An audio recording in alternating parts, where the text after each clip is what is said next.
Hello, everybody. Welcome. This is Carl's Roller Coaster Podcast.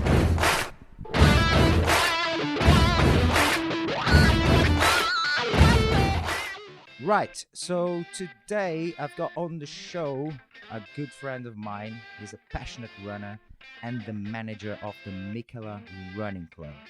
He's a former teacher, and yes, I'd like to welcome to the show Mr. Søren Runge. How are you, my friend?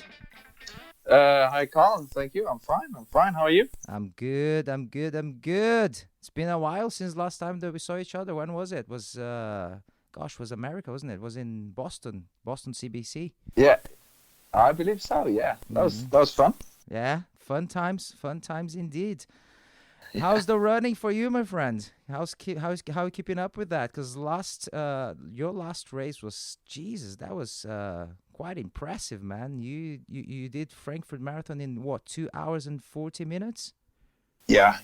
That was my last race, and it was a great race for me. I was hoping actually to go sub 2:40, but I knew that was a crazy thing to aim for, because my personal best before that was 2:45. So reaching 2:40 on the day was perfect for me. I was really happy, and I'm still training, obviously, but I don't know. I don't know how is my running these days. It's very cold outside, and I hate that sometimes. So I'm looking forward to, summer, and just wearing, your shirts and your singlet, and just not all that heavy winter gear. But yeah, obviously I try to run every day. So amazing.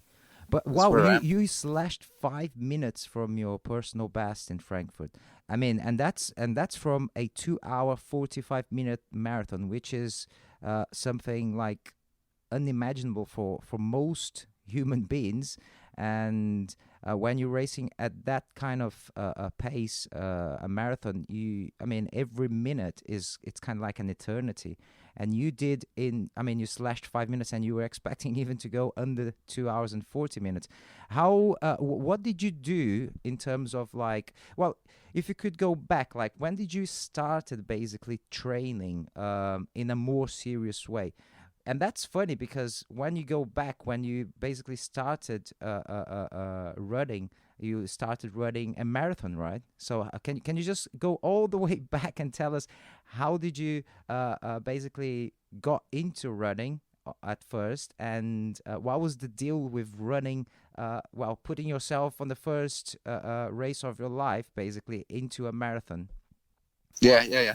Well, I think that it's around 5 years ago now that I was when I was young, I used to play a lot of football, and then when I got in my early 20s, something like that, I simply stopped, because I moved to Copenhagen, and we played some football, but not on a serious level like I used to when I was younger. So I didn't do a lot of exercise. And at some point, I felt that I didn't look very fit. I was gaining too much weight. Also, I used to smoke cigarettes for many years, and I felt unhealthy. So I felt that maybe, to do something about it, I started running, and I did try that. Every time I tried to stop smoking, I wanted to start running instead of the smoking, but it never really worked. But I think 5 years ago, I had this, I really wanted it to happen. And one of my good friends, Mikkeller who is the owner and founder of Mikkeller, he sort of dared me and said, if you can run a marathon, because I never ran a marathon, I never ran a contest before.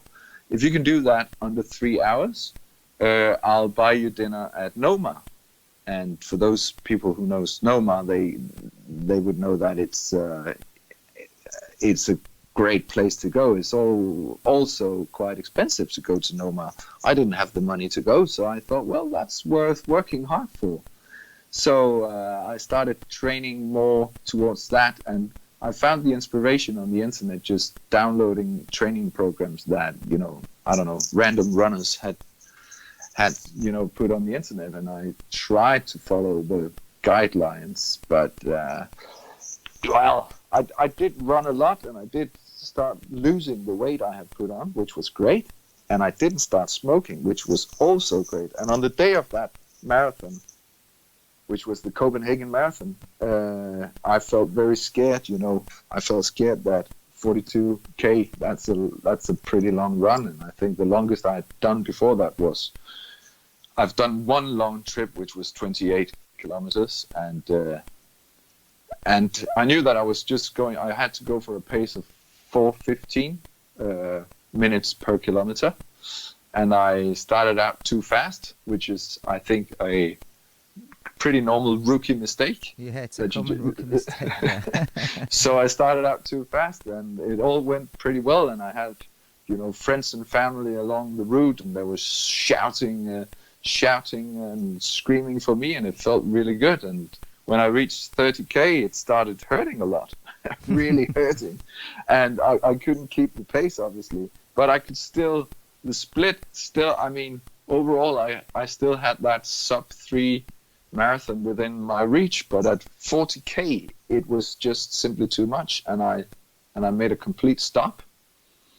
And 2K away from finishing, you stopped completely.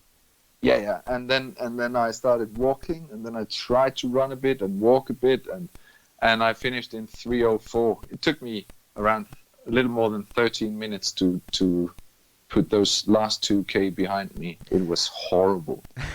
Well, but you know what? That's very impressive still, because 3 hours, impressive and encouraging in the same way. Because when I think about my first marathon, I did in 3 hours and 8 minutes, so 4 minutes above your time, which, you know, I might be able to slash it sometime soon.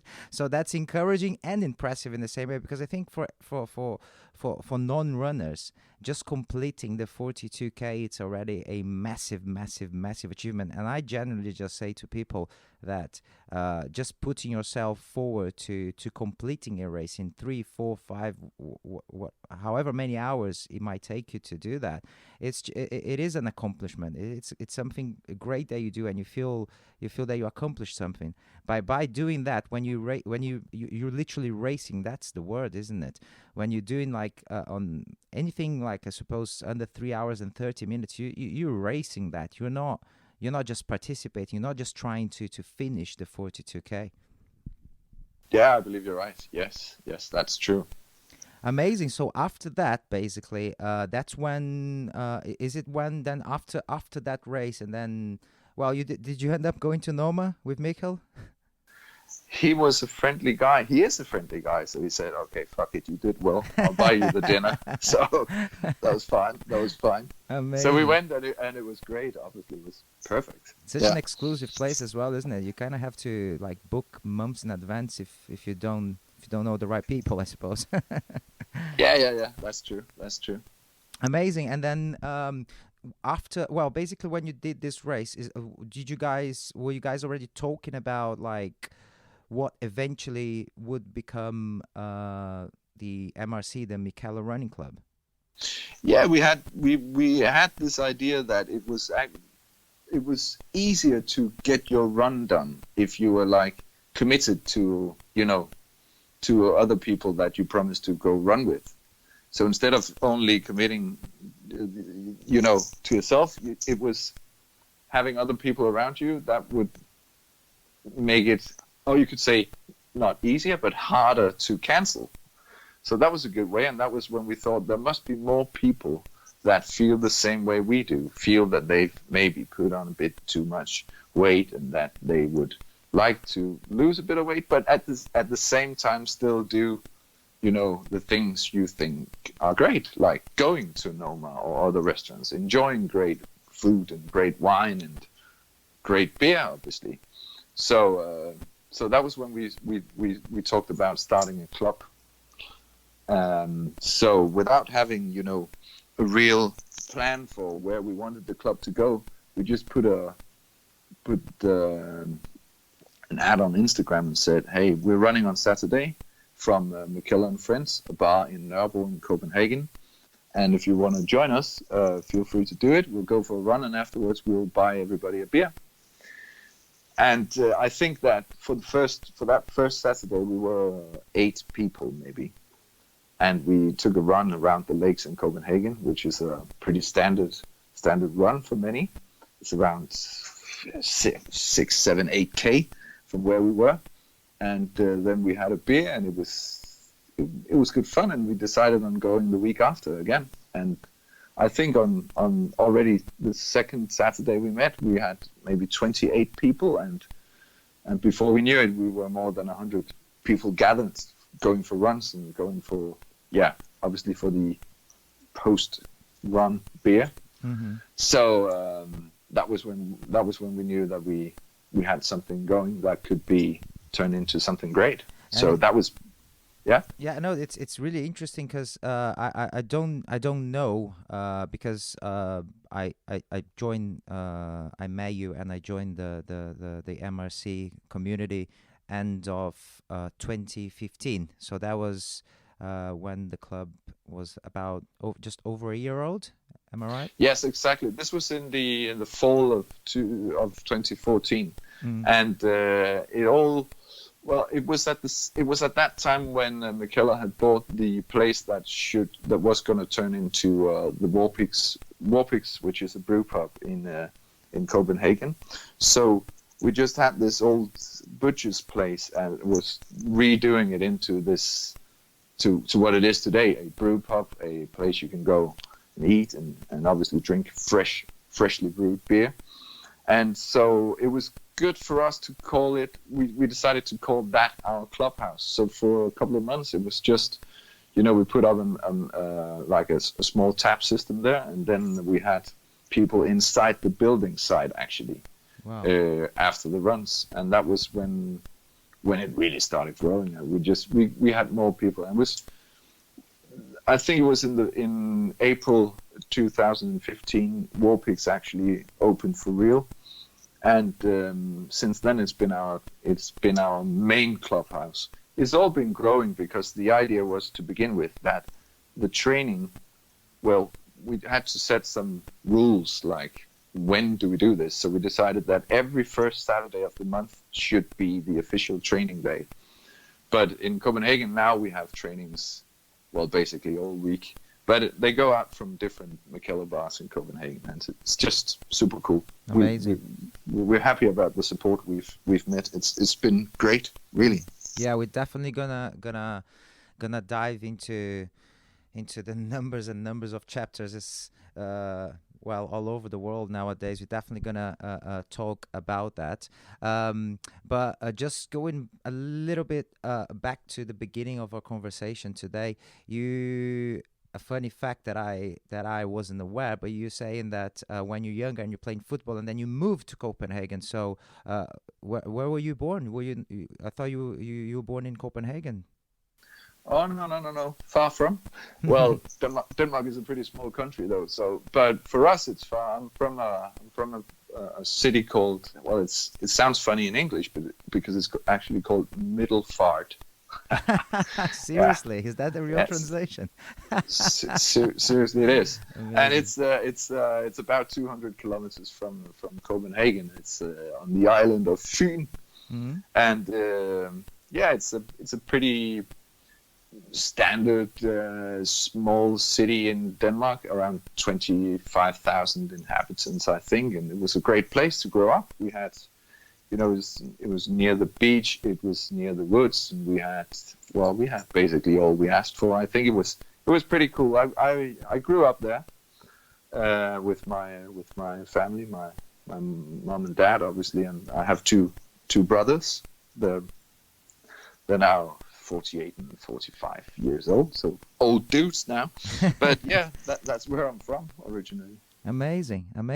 And I understand that you were a grade 10 teacher in Copenhagen for many years prior to starting MRC. And how did you? What were you teaching? And where did that sparkle came into your life? I mean, how did when was the moment that you made a decision to go and basically take a diploma, a teaching diploma, and music performance? Am I correct? Yeah, that's true. That's true. Well, I had some time off after I finished high school. I had some time off, traveling a bit and doing stuff, and then basically I had no more money, so I had to get a job, and I was lucky enough to get hired by a school to have a job there for half a year, and it was very inspiring, and I actually really liked working with the young people. So. So I went into the teaching school myself after that, and decided to move to Copenhagen and to become a teacher. It was actually where I met Mikkel Bjergsø. He was in my class in that school. So yeah. Amazing. Wow. And how did you? Well, back in the day when you started doing the teaching diploma, were you seeing yourself as a teacher for life, or was it something that you more like planning on undergoing for a little while and then eventually perhaps jumping into something else? Like, for example, MRC was like an accident on your life, or was it something that you somehow envisaged? Well, actually, when I was younger, my dream was to someday make a living out of playing music, because music is another passion I have, and I've been in many bands, and I thought that at some point time was it. But for some it happens, for some it doesn't. It didn't happen for us, obviously.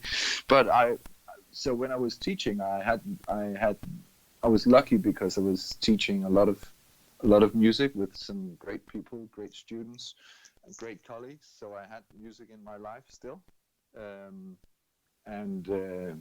was the MRC thing just came more or less as it was definitely not something I had planned on, but it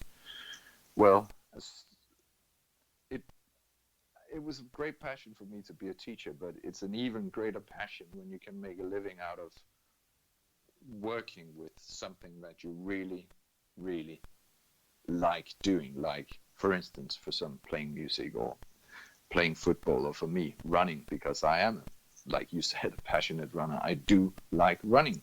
So working with running and events and doing all this is, that's I can't complain.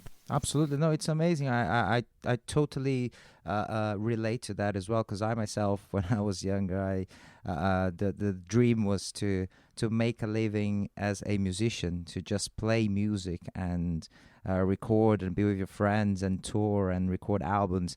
But obviously it is a very, very tricky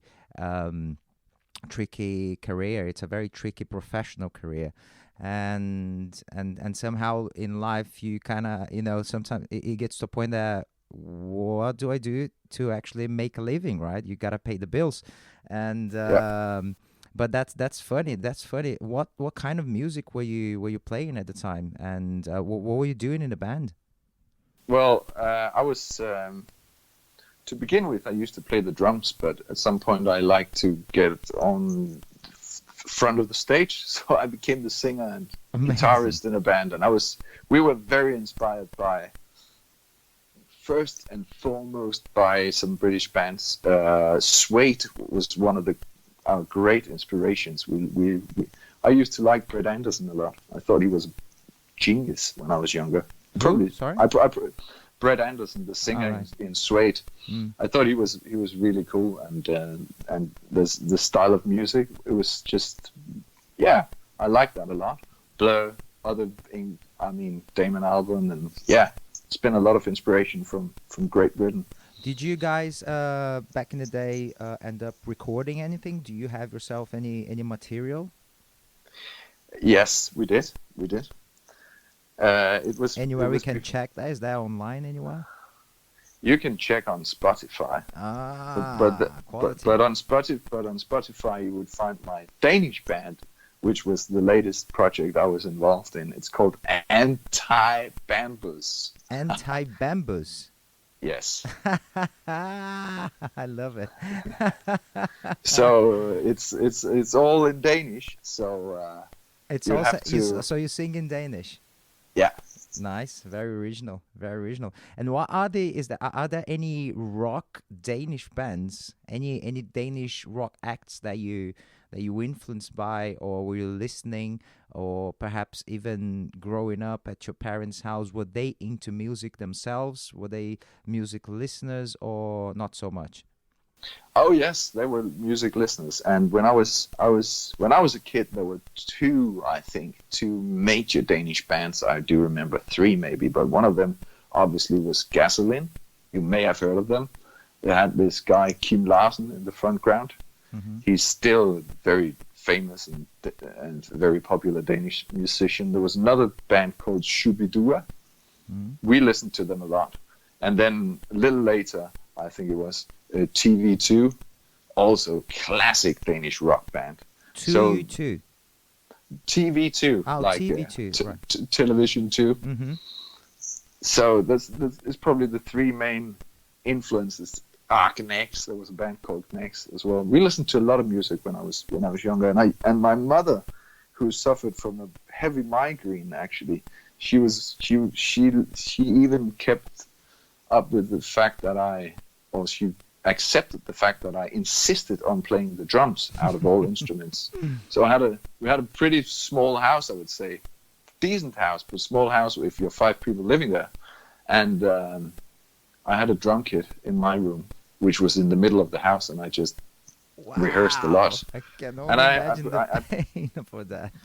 And at that point, when I started playing the drums for real, I kind of swapped into other music styles. I was a massive Guns N' Roses fan. Oh, there you go. And so it was just Appetite for Destruction on the amps, and then playing the drums. Playing the drums on it to that.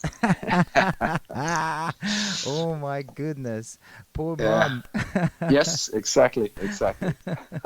My mom used to really get super annoyed with me singing in the room, and I can only imagine having a drum kit in the middle of the house. Yeah, exactly. Unbelievable, that's crazy. I'm still thankful though. That was a bit of a sacrifice from her. At what age did you leave your parents' house? I think I was 19, 20 maybe. And that's when you moved to Copenhagen? Yeah, I had a bit of a few stops around before that. I went to a place in Jutland first. It's southern Jutland called Haderslev. It's a city pretty similar to where I came from, and I had to go there because I made a shitty exam in high school, so I couldn't get into the place in Copenhagen to begin with that I wanted to. So I had to take a year there just to get a higher score so that I could apply for the Copenhagen place. Mm-hmm. And I spent some time in London actually too. Oh, did you? I was staying around Earl's Court. I lived there with a friend, a Danish friend. We rented an apartment there. It was pretty expensive, I seem to recall. Yeah, of course. And then I worked in Ealing at a market research bureau doing telephone interviews. Oh, okay, interesting. Oh, so you lived for, how long did that last? I think it was half a year maybe, and then we went all broke. We went home, back to mom's. Amazing. Søren, so let's get back into the running subject. Because obviously MRC, since its beginning in 2014, it's been just like an amazing crazy thing that just grew and doesn't stop growing. And as far as I can tell, back in 2014 there were not that many beer running clubs or running beer clubs, if you may, around. And nowadays everybody that has a small brewery or even bigger names of that are trying to kind of like start their own running clubs. But I believe that MRC is the original one, the very first one that combined both things. How things basically evolved? Did you guys, when you started the club, did you guys have any like I wouldn't say a master plan, but did you guys simply started, okay, let's just run, let's get people together, and let's drink beer, and that's it?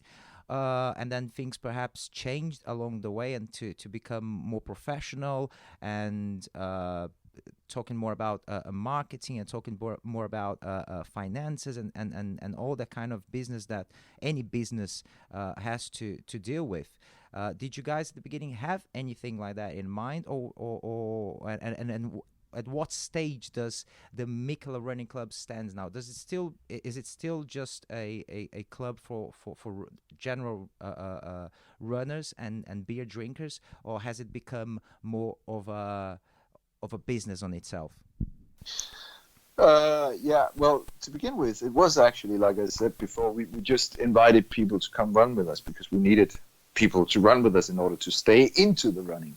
So when it started growing, it was actually more by people asked us from other places in the world, said, "Hey, can we be part of this?" And we thought, yeah, of course.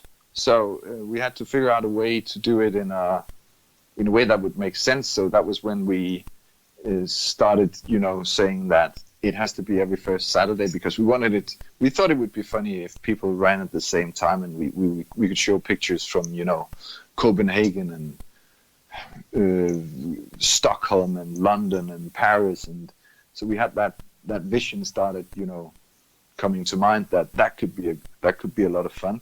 So, but still we wanted it to be very, not too strict on rules and stuff. So we said, yeah, there was a guy from Stockholm who got in contact with us and said, "Hey, can we do it? And how do we do it?" And we said, "Yeah, the only thing is that you need to have a beer ready for the people you invite to go run, because that has to be a rule. We must have this combination of something,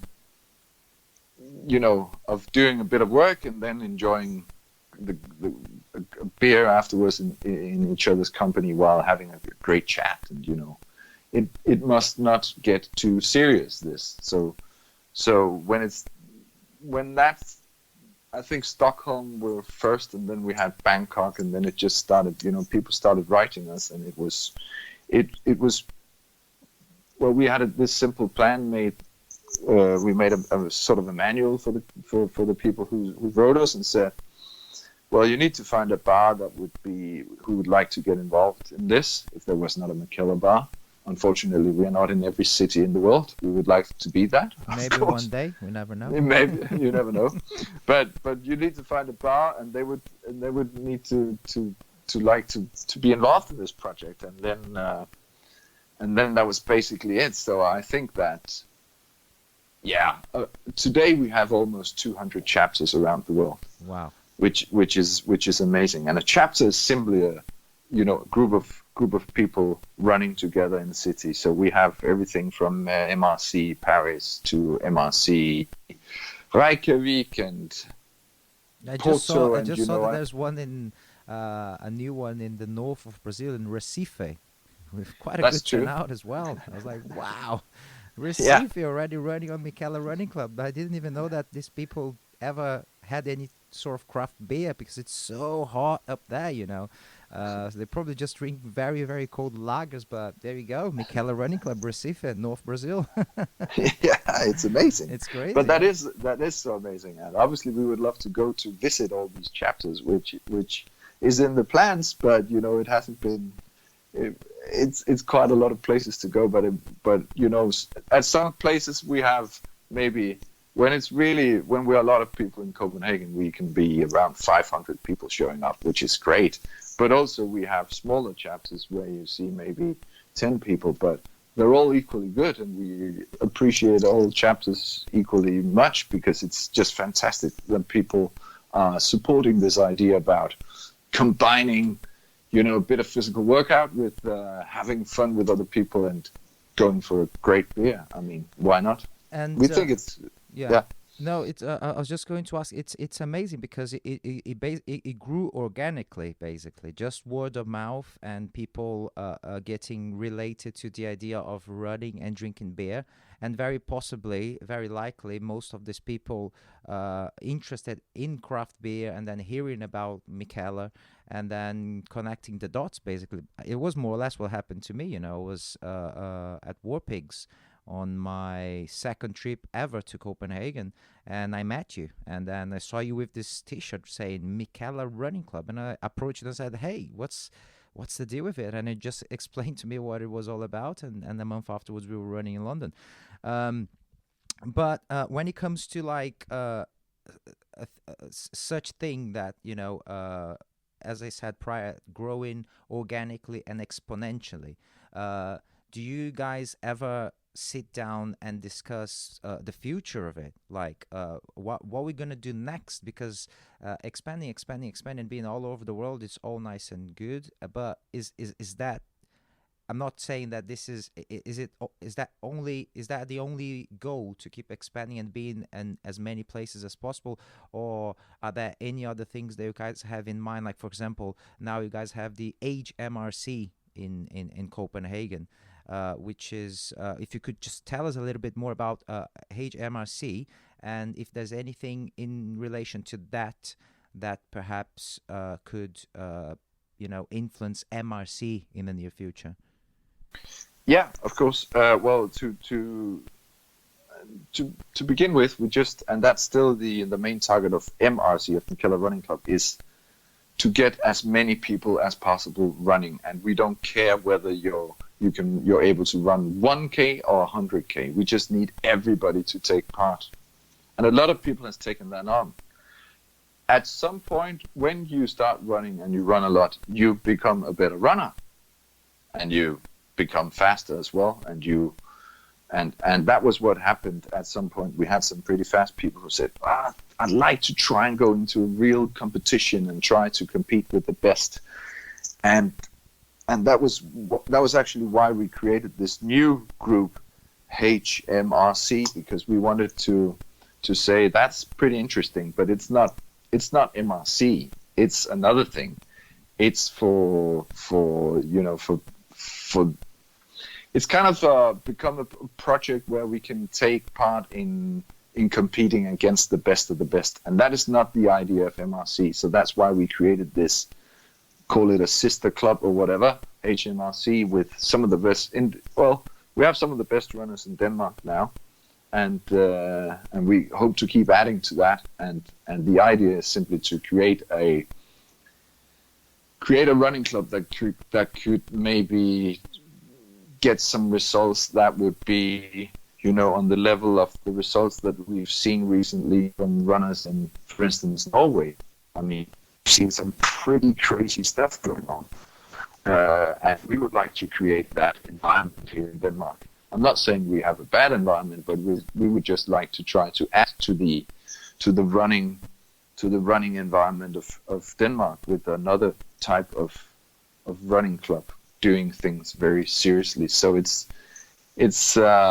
important for us to say that it's something different from MRC, which is not about speed and not about winning. It's about just being part of it and doing what we do. But this is actually about creating or getting people, giving them the chance to be in a club where you can actually become maybe one of the best in at least Denmark. But is the idea to perhaps get those very fast runners into like more official competitions, perhaps, and then eventually grow into that kind of space as well, and as a consequence become more, expand, as you said, in a separate, in connection with MRC, but in a separate type of group, into perhaps getting more out into the, in the professional world, perhaps. Yes, exactly. That is the plan, and we think that we could, we hope that we could create by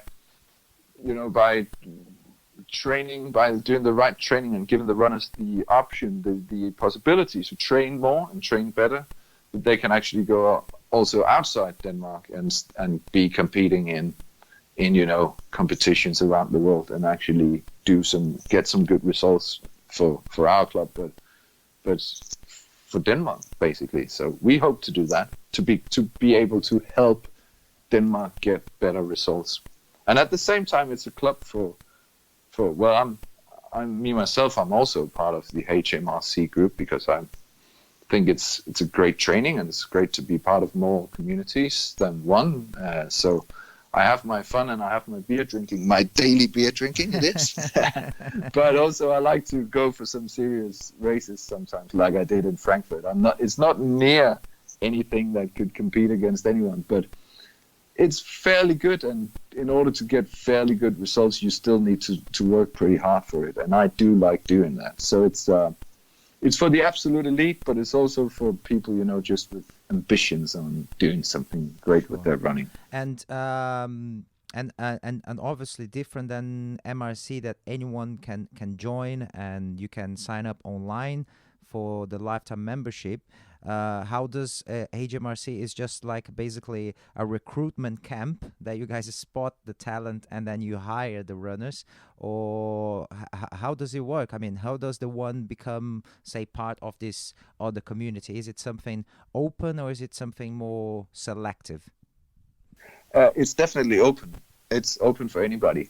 It costs a bit more than being part of MRC. You say you buy the membership shirt and then you're a member for life. In HMRC, we have a training program connected to every runner. So when you sign up for that, you have our trainer, who's called Klaus Heckmann. He actually helps you through the training by sending you an online training program. You have a daily mail from him that tells you how you should train. So you pay for that, and everybody can do that. It's not a closed system.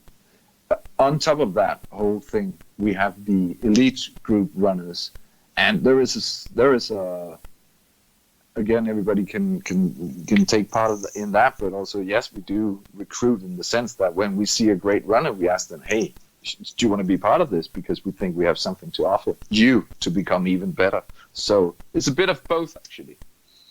And what's the it's amazing. I myself, you advised me on taking on the training, and I've been doing the Klaus Heckmann the training, for the last 2.5 months, and it's just unbelievable. Like from things from the basics of like little niggles that I had, little pains that I had that I never understood why. They basically just gone, and that basically just makes me understand that somehow, regardless of mileage or pace, I was training in the wrong way, because now I'm training more, I'm running more, I'm faster, and I don't have any pains.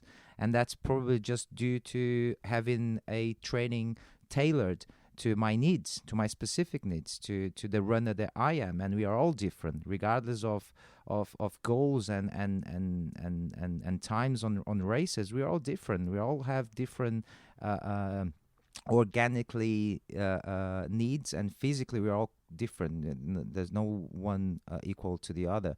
And I just feel myself like really like way more capable of achieving so much just by following the training. You obviously gotta be really focused, but having a training delivered to your email every day kind of like keeps you on track as well, because you don't skip training. You feel guilty if you skip training, don't you? You just feel like, oh, this is I'm part of this thing now and I can't skip the training. Which is I find it really cool. It's really it has been very, very helpful for myself. And how does it work with those elite runners? I mean, are they like, how do you guys basically recruit them? How do they become part of it? Do they have like some sort of exclusive deal with HMRC? Are they sponsored by HMRC? How does that work? Well, they are sponsored by us, but they're also sponsored by other sponsors. So obviously, if you are one of the best in your sport, in your country, there would be more people interested in taking you on. And we have many good friends supporting the club, and still this project is pretty new, so we're still building on getting even more sponsors in. But it is you are running on different sponsorships, like I said, in order to help you maybe not having to work as much as you had to before, and things like that. But we're still building this project, and we hope to be able to do even more about this. But it is how it works, really. Cool. How you said that you were a smoker for many years prior to MRC, right? How difficult or how easy perhaps it was to stop smoking when you took up on the challenge of running that marathon 5 years ago, and how difficult did you find to quit smoking and just develop your running skills? Well, I think luckily I'm a very competitive person. Sometimes it's not luck, but in this case it was lucky, because I knew that in order to reach that goal, I had to stop smoking. And after some time, I didn't have that need anymore. I think when you are a real smoker, obviously you are addicted to smoking, but that disappears after some time. So I think a few weeks into after I started this stop, it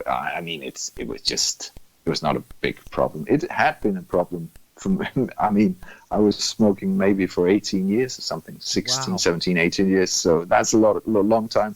So it was stupid not to challenge myself a bit before. And it's really it's an interesting fact when you think about it, that you smoked for 18 years and now you're able to run a 2 hour and 40 minutes marathon, which comes to prove that the human body, the human organism is just it is capable to renew itself. I'm pretty sure that you reverted the effects of those 18 years of being a smoker during the last few years of not being a smoker, just by exercising and being a very active person as you have been for the last many years. That's really impressive, because when you think about it, like you could be just a normal runner and that would be all nice and good, but as I mentioned earlier on, I believe that people doing what you do and racing races on that kind of pace, I mean, you are an athlete, and to achieve those goals, I'm pretty sure that you managed to reverse somehow the effects, the bad effects that smoking might have caused to you.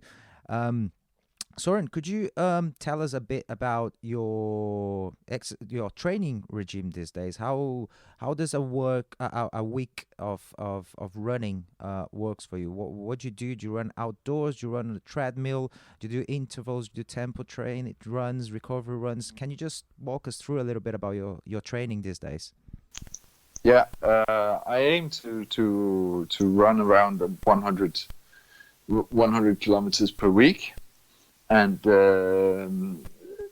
Klaus Ekman normally would build up the week. If it starts Monday would be a quiet day. You run maybe 10K at a slow pace, like jogging pace.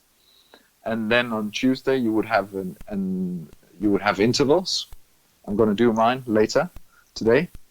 An interval program of maybe you do some warm-up and then the intervals and then slow down afterwards. It will be around 14K. Wednesday would be a slow day too, and then Thursday would be a bit of tempo training, and then Friday a slow day, and Saturday you do intervals again, and Sunday is normally where you do a longer run, like at a sort of free pace, like go for maybe 20K or something. Mm-hmm. It varies on what you're training for, but in this, when I'm not really training for something specific, it's like that. And I would say I do 90% of my training outside, no matter what the weather is like.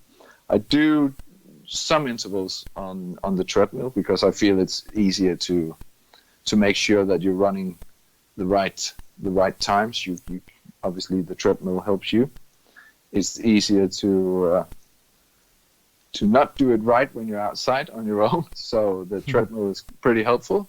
But and then sometimes I use the way from my home towards work. I use that as transportation time. I mean transportation as training time. So I have some.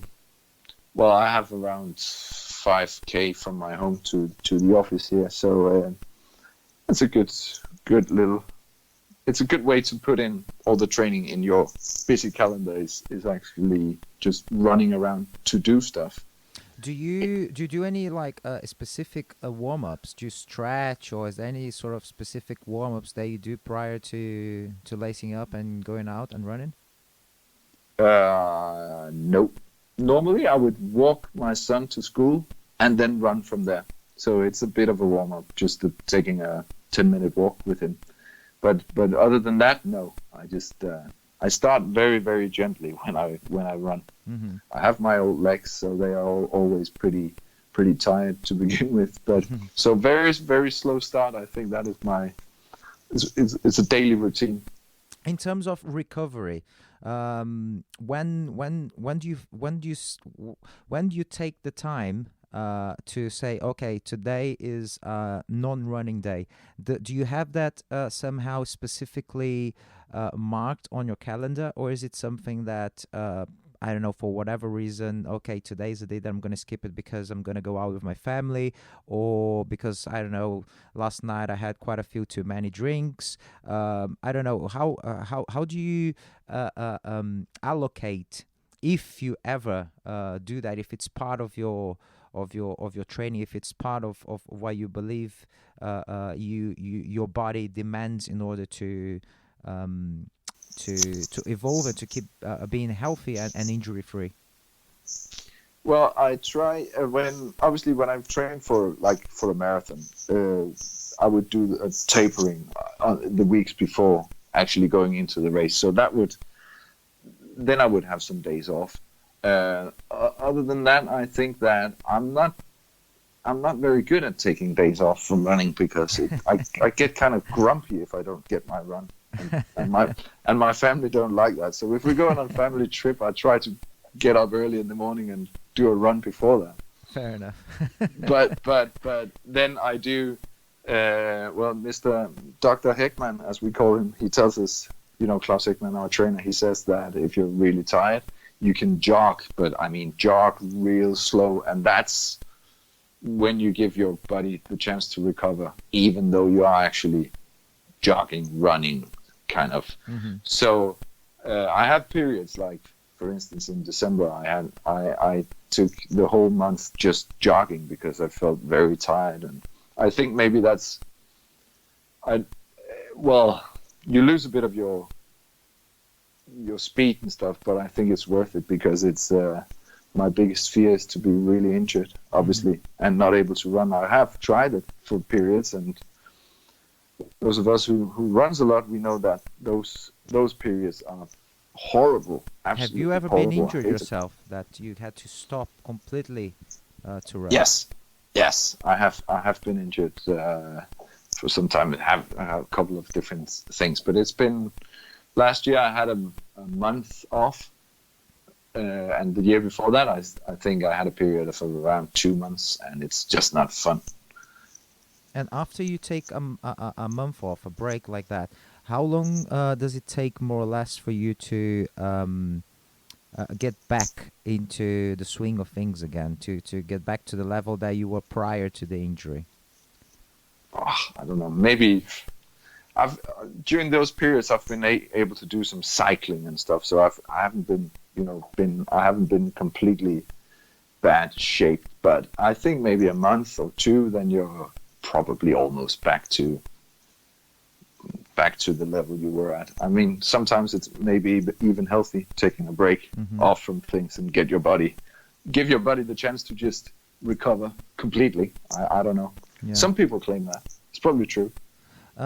So you prior to the Frankfurt Marathon, that we talked already a couple of times during this chat.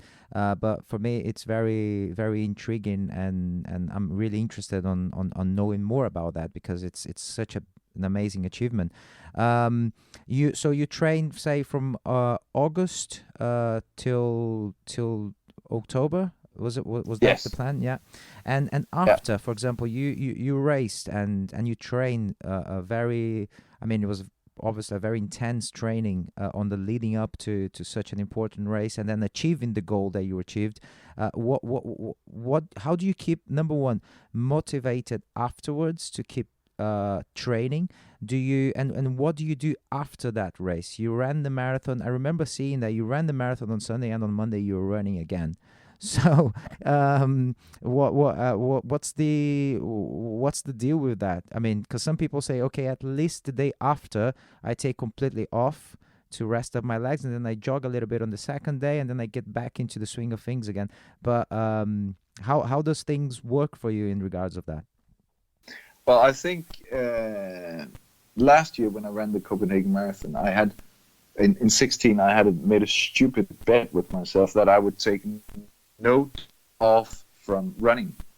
So I just kept on running, and that was actually what caused me an injury at that point. So after the Frankfurt Marathon, you are right, I was running, but I was running very, very, very little and very slow. Just to basically feel my legs, because you do feel very sore after a marathon. So I would the motivation I would say. Sorry. So just one quick question on that still. So after a big demand as a marathon is, do you don't go back into training basically? You just go into, say, a maintenance period, of which you Yes. basically will just jog. Say instead of running 7 days a week, perhaps you're gonna run 5, and then all those runs will be easy runs. Yeah. Yeah, something like that. Yeah, exactly. And do that for maybe 3 weeks, and then start building.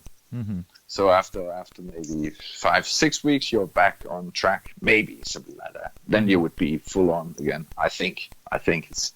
So on the case of, like, for example, this May, I'm running the Copenhagen Marathon on the 13th of May, right? It's the 13th, right? The Sunday. Yes, that's true. And on the weekend after that, on the Sunday after that, on the 20th, I have a half marathon in London, the Hackney Half. So what and that will be like, I have a half marathon in March, half marathon April, marathon on the 13th of May, and then a week after that a half marathon in London. What would you say about that? Do you think it's okay, you can just do it, but don't race it, don't try to beat, say, anything that you might have done on in March and April on the two half marathons, or simply just don't do it? I wouldn't recommend, say, for example, running a half marathon a week after a demanding marathon. Yeah, well, there are people who run a marathon every day. I follow them on Instagram, and I can't believe how they can actually manage to do that. I would say that in your case, I know that you've told me. Obviously, you've told me that you want to go for your personal best at the Copenhagen Marathon. Mm-hmm. Which I'm pretty sure you'll reach, because I've seen your training. You do a lot of training now. Yeah, hopefully. I mean, even more than you used to. So I'm absolutely sure you'll reach that goal. But I would say if you run an all-out marathon, then, well, you could probably go. I would say you could go for the half marathon the week after, but I don't think your body would be able to run full pace. So I would just go slow and have fun, and enjoy running the Hackney half. I think that would be my best recommendation. Yeah, fair enough. Yeah, that's what I was thinking. It's just because everybody here in London, all the runners, like, not all the runners, but like a lot of MRCers well, we had a great big group last year, and then this year it's looking like another big turnout for MRC, and it's the feeling, right? All your running club friends are racing that race next door to your house, and then you're like, oh guys, sorry, I'm not gonna run. I'm just gonna cheer. Yeah, It's a bit yeah, like you feel like, oh no, I gotta lace up and be there. yeah. um yeah, I'm taking that into consideration for sure. And wow, getting like people motivated, and the numbers, for example, to the Berlin half last year, you guys brought from Copenhagen like 100 people to the Berlin half, and this year we're all going again. What are your expectations for that weekend, for the Berlin half marathon in April? Well, my expectations are that we'll be a group about the same size because it's the maximum numbers we can buy. I'm really looking forward to that. I thought that last year was fantastic. It was the first time we had that white shirt that we were all racing in, and I thought that was pretty. It was a really pretty cool. pretty cool statement somehow that now we change shirts and we all go together. And I like the fact that we met up with, you are right, we were a lot of people from Denmark, but we met up with obviously you from London, and there were people from Moscow and from, so many places coming to join us there. And it was just, it was fantastic. And then going to the after party at the Mikkeller Berlin bar afterwards with all you crazy people. That was a lot of fun. And it was the opening weekend of the Mikkeller bar there as well, wasn't it? It was amazing. Yes, exactly. It was fantastic. Great fun. Fantastic party. So I expect some of the same, and I expect people to run great times as well, because I know that I follow a lot of the runners in MRC, and I can just tell that they do a lot of running and they are improving so much. And they're also improving the beer skills, I noticed when I follow them on the MRC app. So that's good. Yeah, it's so good now, the app, that you can basically connect with Strava and Untapped as well. It became, like, personally for me, I'm a regular on the app now because of the interconnection with the other apps. And I think it's really cool that the competition thing as well, where people drink that many beers on that weekend or that month, or run this many Ks, and there are prizes to be won, and it's really cool. I know that people here in London are enjoying it as well a lot, and the fact that, as you said, when I started like MRC here in London a couple of years ago, I was myself just an average runner, and then 2 years after that, I'm not saying that I am definitely a better runner these days because I'm taking more time. I'm improving my skills. I conquered more. Obviously, you get more experience with races and people that you meet, and obviously the runners attending MRC. A lot of those runners, friends of mine here in London, they never did a half marathon before, and now they're doing full marathons, and some of them into ultras as well. So it's really impressive how when you can combine two things that for a lot of people still it's like they're like, what, so you run and you drink beer? And I'm like, yeah, absolutely, we do that. And if you give the person some attention and explain that, what's craft beer all about? What is craft beer? What is it made of? We're not talking about just a normal beer. You don't go drinking gallons of beer after you run or before you run. You try to explain more or less what we do. I'm not saying that we don't ever do that, because we sometimes do as well. We drink a little bit more than we should. Oh yes. but yeah, the combination, it's amazing, and it does make people feel more somehow a part of something as well, because they understand that they allow themselves to have the odd drink, to have some junk food every now and then, but they put on the running, and they put on the training, and they're challenging themselves. I know a lot of people here, man, that like, well, just for Berlin last year from London, I went solo. to the Berlin Half Marathon, and in this April, I'm gonna be there with another 11 of us from London. So Yeah, that's fantastic. that's super cool. Like getting people interested in coming with their running club out to a different country to participate to such an important and fast race as Berlin is. Soren, and in regards of your diet, do you look after your diet? Are you the kind of runner that have a very specific diet leading up to racing? Do you maintain any sort of a diet on your life in general? Yes. Yeah, I do.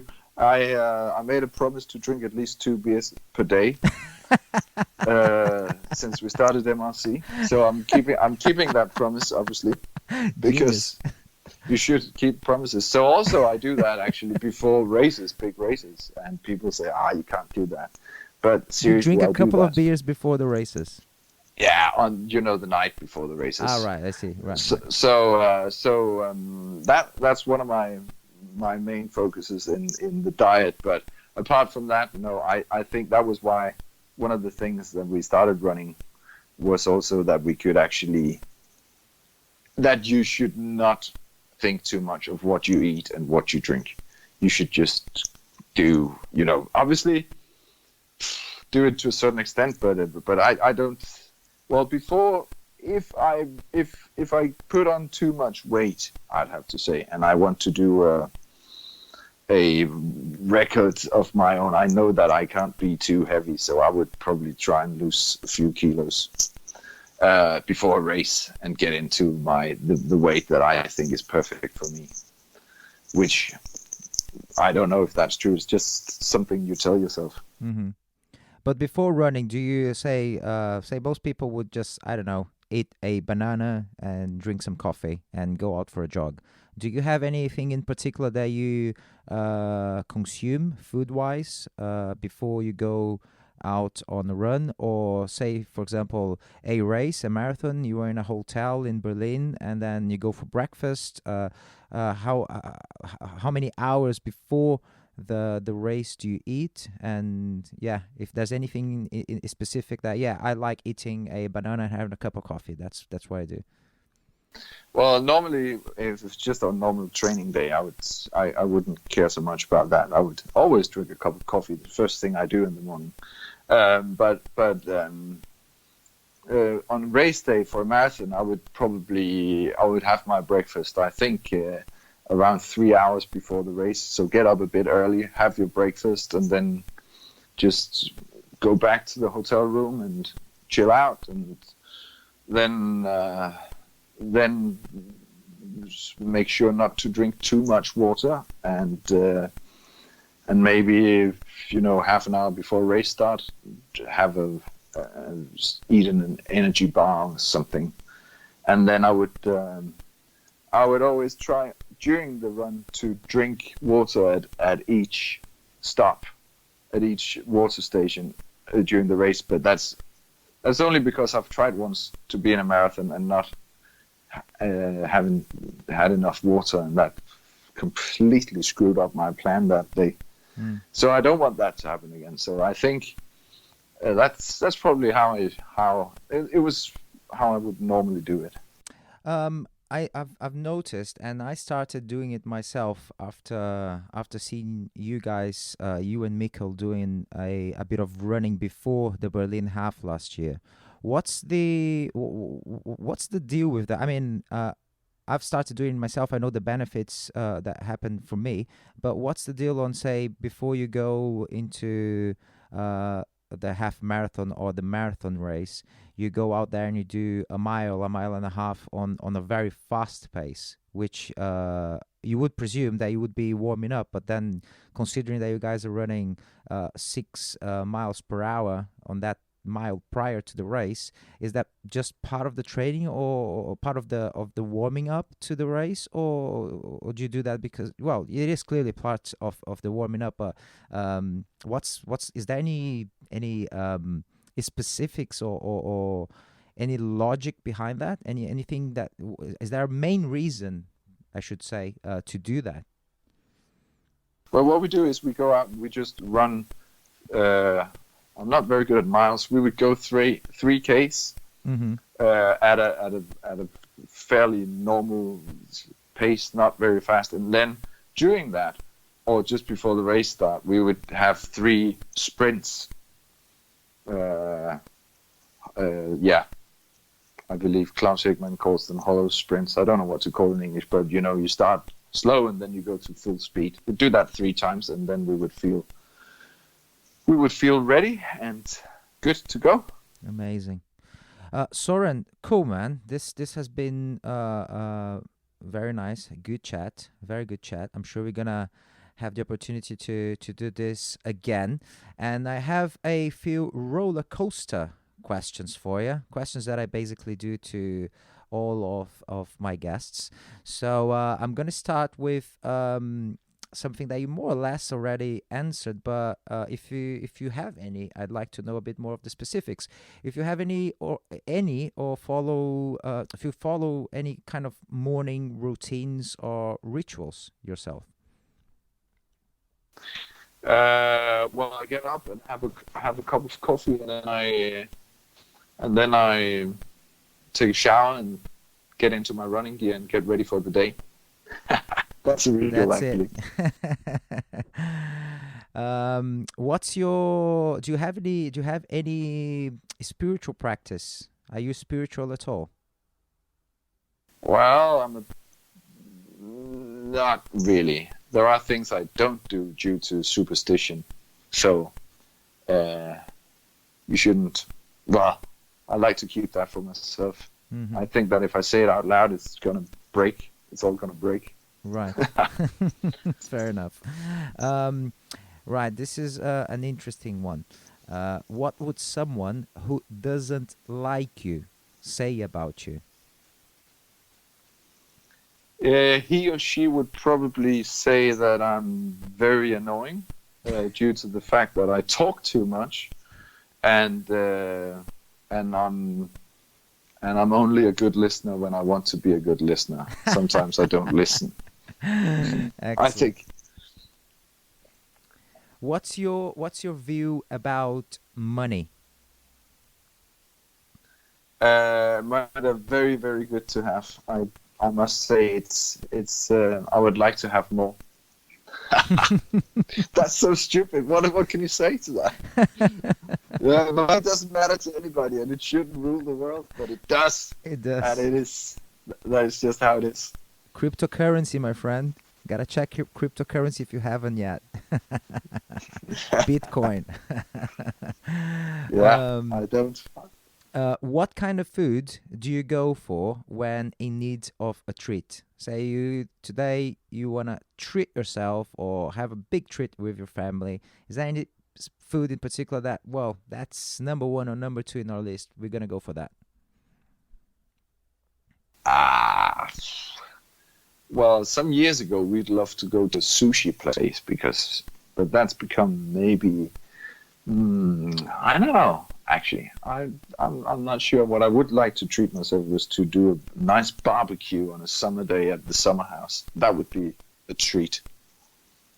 Cool. Yeah, barbecues. I miss those. I miss those. Yeah. Yeah.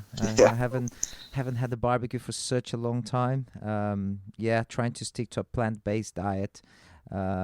It's hard, in particular when I go to Brazil, and then every single person you see or come across say, "Hey, hi, come to my place. I'll have a barbecue for you." And I'm like, I'm not eating meat, man. And people are like, "What? Why?" Yeah, makes no sense.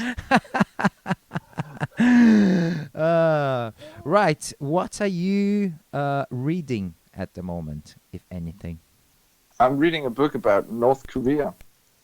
I wanted to arrange a trip for MRC to go run the North Korea marathon this year, and somehow I'm still hoping that's going to happen. But a lot of people have backed out due to the fact that it's probably not a very safe place to go, or maybe it is. I don't know, but I still find it very interesting and very yeah, it's interesting in the sense that you don't know what's going on. It's like, I was used to be very into the East-West Germany, Europe thing, communism and all that, into the interesting part of what is this strange thing that we hear so much about, but we don't really know for a fact. So I'm reading a book about that these days. Interesting. When is this marathon taking place? It's also in April. Actually, I think maybe it's very close to the Berlin half. Wow. A little too close to go to both. A little too close.